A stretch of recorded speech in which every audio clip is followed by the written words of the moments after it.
right. It's Oscar, 1898, Paris Cafe on his uppers, and feeling a bit drunk actually. I love acting. It is so much more real than life. Besides, being natural is such a difficult pose to keep up. Also, actors are so much more fortunate than real people. They can choose whether they will perform in comedy or tragedy, whether they will suffer or make merry, laugh or shed tears. But in real life, things are rather different. Most people are forced to perform parts for which they have no qualifications whatsoever. Apolloniuses have to play Hamlet for us, and our Hamlets have to jest like Prince Hal. The world is a stage, but the play is badly cast. Of course, there are drawbacks to being an actor. I once saw a play in which Herbert Beerbone Tree appeared in pyjamas. There followed the greatest sympathy for Mrs. Tree.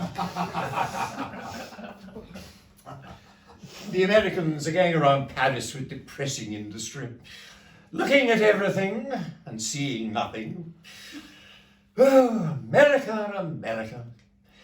I was there once, you know, lecturing on aesthetics in America.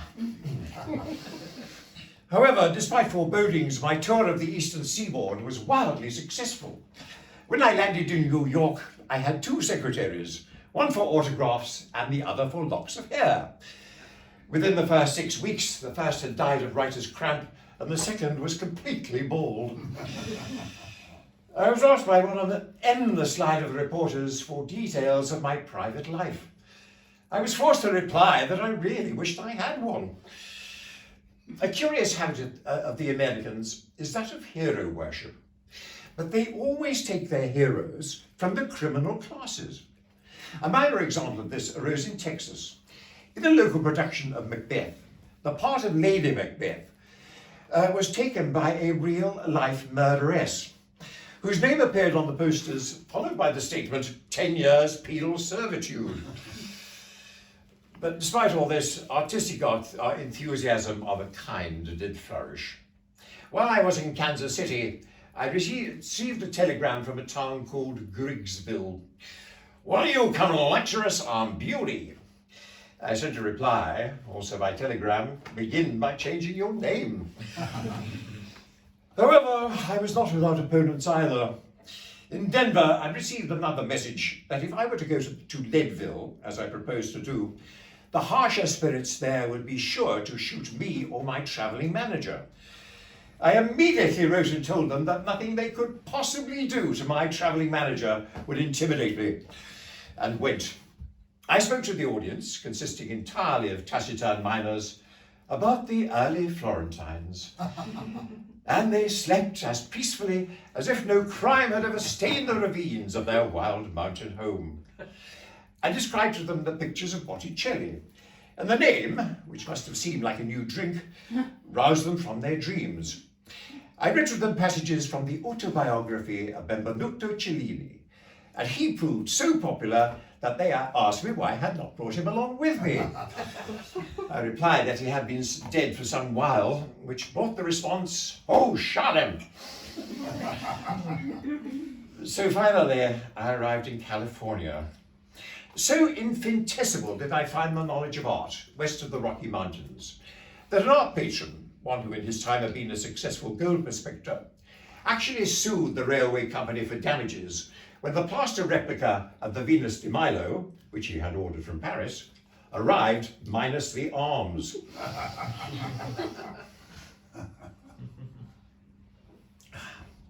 What is even more surprising still is that he won the case and the damages.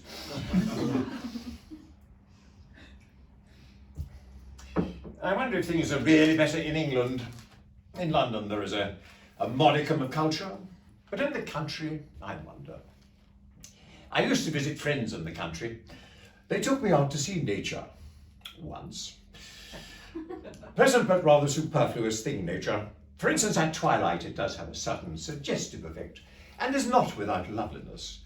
but its chief use is to illustrate quotations from the poets. I turn for stimulation to human life, again, woefully inadequate. Anybody can be moral in the country. There are no temptations there.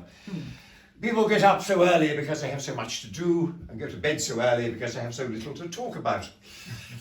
There has not been a scandal in the neighbourhood since the time of Queen Elizabeth, and consequently they all fall asleep after dinner. They attempt to make up for this mental collapse by being desperately healthy. Frightful word, health. One knows so well the popular idea of it. The English country gentleman galloping after a fox. The unspeakable in full pursuit of the uneatable. The poor English, the only magical quality they retain is the miraculous power to turn wine into water.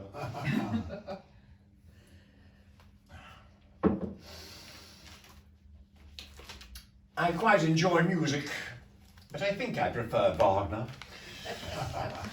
He is so loud that one could talk all the way through him with nobody minding. Frank Harris is one of my closest friends, yet I groan at the sight of him. I don't know what a football scrum is like, but I think it must be rather like a conversation with him. He thinks about Shakespeare at the top of his voice. He demands so much. He wants response or he annihilates. After his literary luncheons, the remains of his guests are cleared away with the debris of the feast. Before my last trial, he hired a yacht so that we could escape to France. So good of him, yet so absolutely typical. I think he rather wanted to hoist the flag of the skull and crossbones above it. Frank, Frank, Frank, you have the mind of a schoolboy's annual. But behind all that, I did see his true nature. Now, anybody can sympathize with the sufferings of a friend, but it requires a very fine nature. It requires, in fact, the nature of a true individualist to sympathize with a friend's success. And such a man is Frank Harris. He was also one of the very few people to stand behind me when I brought that insane action against the Marquis of Queensberry. The screaming scarlet Marquis. Utter blind folly. I should have admitted everything and denied nothing. Men are such fools in denying the truth of these things. I want to see the man who will get up in the divorce court and not only confess, but express his complete satisfaction with the experiment. However, I did not. All seemed well. Working classes with Whitby to a, well, boy. Relying on my lawyer to misrepresent me, I was confident as to the outcome, despite occasional setbacks. My brother Willie told me that he was defending me all over London. My poor dear brother could compromise a steam engine. He is reported as telling one of my detractors that I did not have a bad character. In fact, you could trust me with a woman anywhere. Then came the verdict. It is what we fear that happens to us. All trials are trials for one's life. And 3 times was I tried. The first time I left the box to be arrested. The second to pass into the house of detention. And the third time to pass into prison for 2 years.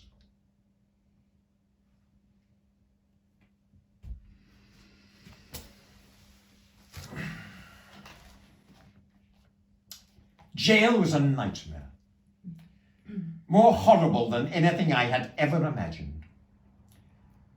From that first evening when they made me undress before them and put on that livery of shame. The cell was appalling. I could not breathe in it, and the food turned my stomach. I lay on my plank bed all night long and shivered. After a while, I had to eat some of the food and drink some of the liquid. Whether it was tea or gruel, I really don't know. Of course, as soon as I really ate anything, it produced violent diarrhea, and I was sick all day and all night. I grew weak and had wild delusions.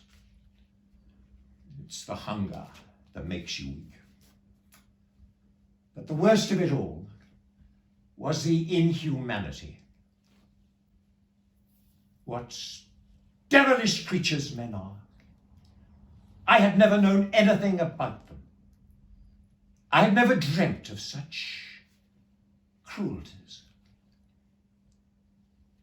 On November the 25th, 1895, I was taken down from London to Reading Jail. From 2 o'clock to 2:30 on that day, I had to stand on the centre platform of Clapham Junction, in convict dress and handcuffed, for all the world to look at. I had been taken from my hospital cell without a moment's notice. Of all possible objects, I was most grotesque. People laughed when they saw me. Each train as it came up swelled the crowd. Nothing could exceed their amusement until they realized who I was. And then they laughed still more. For half an hour, I had to stand in the grey November rain, surrounded by a jeering mob.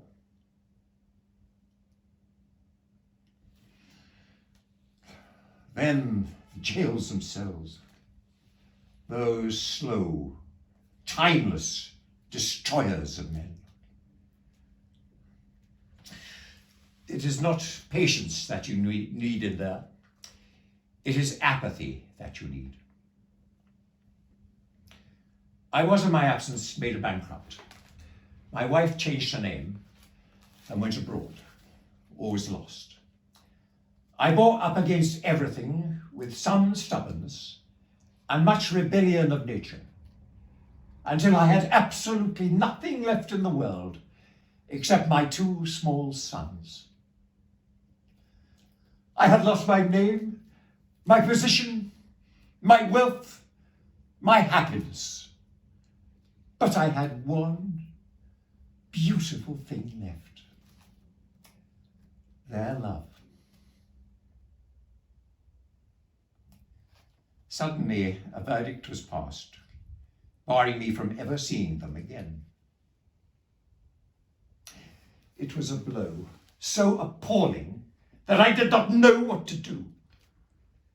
That the law should decide and take it upon itself to decide that I am unfit to be with my children is something quite horrible to me. The disgrace of prison was as nothing in comparison. I envied the other men who trod the yard with me. I knew that their children would be waiting for them, would look for their coming, would be sweet to them. Misfortunes one can endure. They come from outside. But to suffer for one's own faults. There is the sting of life. No variation has ever been made in that court order, and I have never seen them since. I sometimes get photographs of them in their school uniforms, and they look very, very sweet.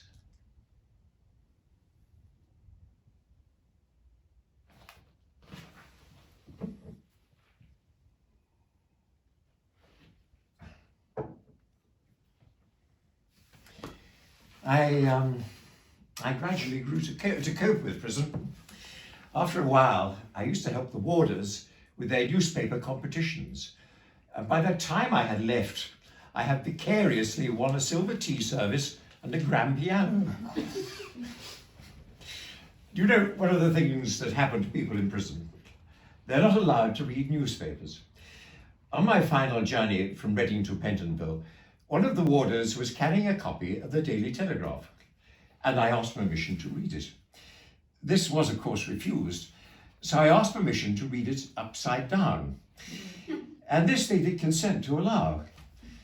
So I read the Daily Telegraph upside down all the way, and never enjoyed it so much. It's really the only way to read newspapers. Then, in 1897, I was released. One comes out of prison as sensitive as a child. People will say that I must regret terribly. Well, no. To regret one's experiences is to arrest one's own development. I lived a life of pleasure to the full, as one should do everything that one does. Tired of being on the heights, I deliberately went to the depths in the search for new sensations. To me, reformations in morals are as meaningless and vulgar as reformations in theology. But while to propose to become a better man is a piece of unscientific cant, to become a deeper person is the privilege of those who have suffered. And such, I hope, I have become. One can only write up. Whatever happens to another happens to oneself. And should anybody ask what that inscription means, one can simply reply, Christ's heart and Shakespeare's brain.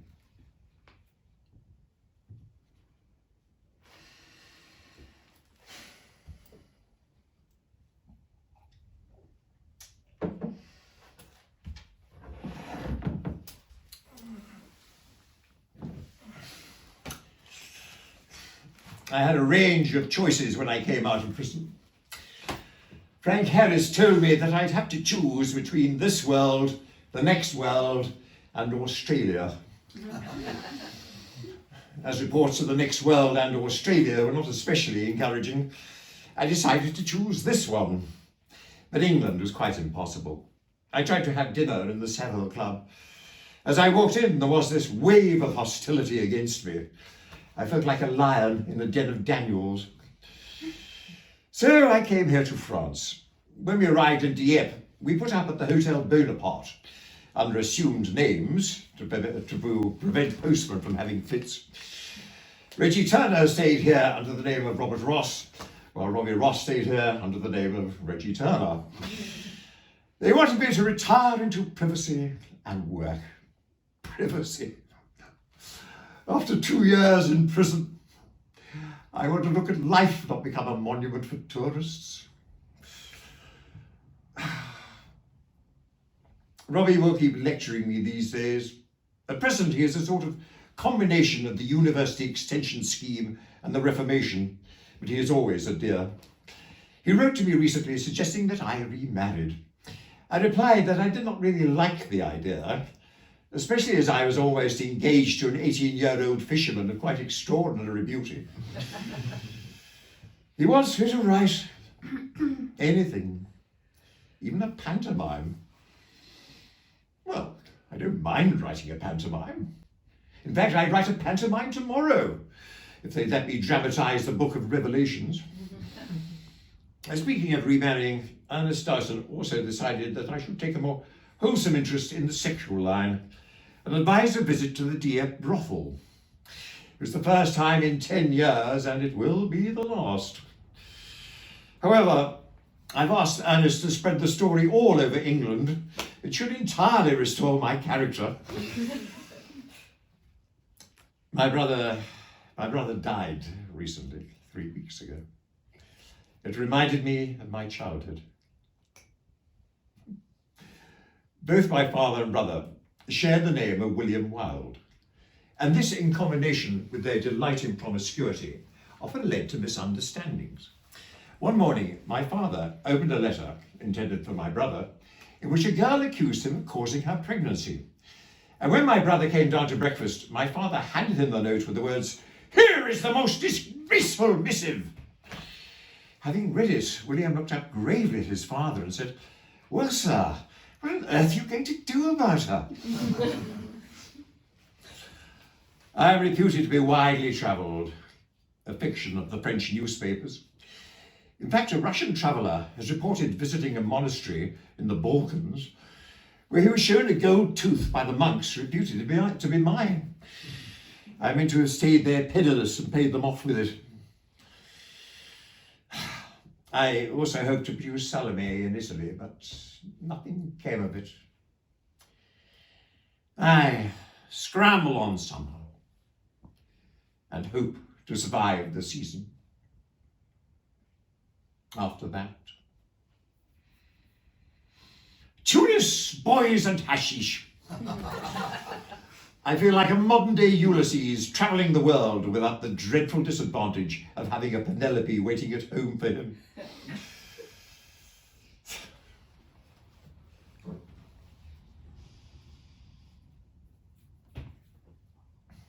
In Naples, I contemplated suicide.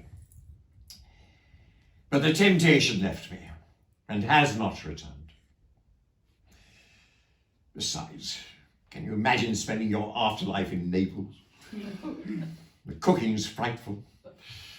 In any case, suicide is simply the greatest compliment that one can pay to society.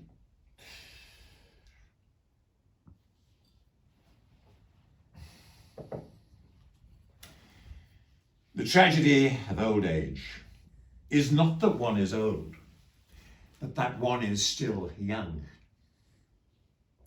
The secret of retaining one's youth is to retain inordinate passion for pleasure. In fact, merely to repeat one's follies.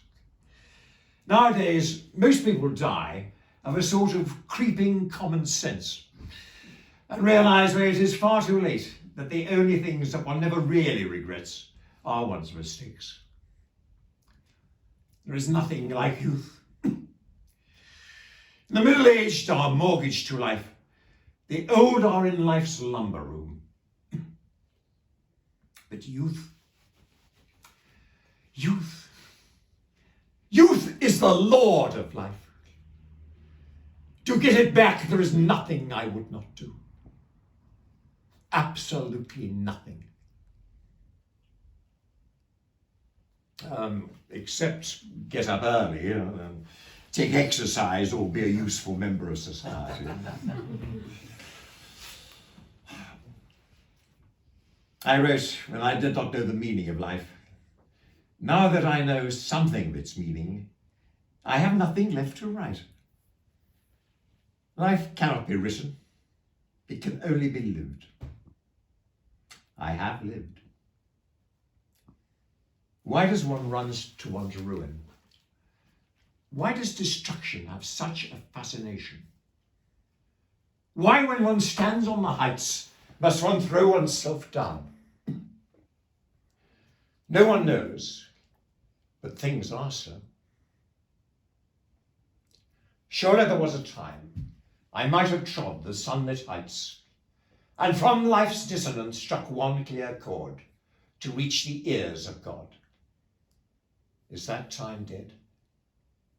Lo, with a little rod I did but touch the honey of romance. And must I lose a soul's inheritance? But strange that I was not told that the brain could hold in a tiny ivory cell God's heaven and hell. After I was sentenced to imprisonment, I was led down a long, dreary corridor from the dock to the cells. Robbie Ross was waiting there, so that before the whole gaping crowd, whom an action so sweet and simple hushed into silence, he might gravely raise his hat to me as, handcuffed and in convict dress, I passed him by. Men have gone to heaven for smaller things than that. When the last trumpet sounds, and we are all couched in our porphyry tombs, I shall turn to him and whisper, Robbie, let us pretend that we do not hear it.